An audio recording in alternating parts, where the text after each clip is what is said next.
Pinupuri ka namin, O Diyos, Ama, Anak at Espiritu Santo.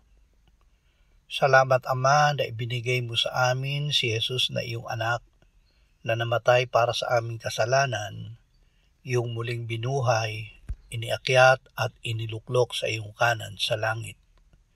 Salamat na ibinigay mo sa amin ang iyong banal na Espiritu, at sa pamamagitan niya ay ibinuhos mo ang iyong pag-ibig sa aming puso.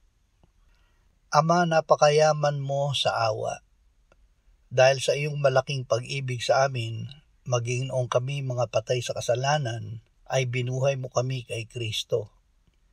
Sa pamamagitan ng iyong biyaya kami ay naligtas at iyong muling binuhay kasama ni Kristo at pinaupong kasama niya sa sangkalangitan. Amen.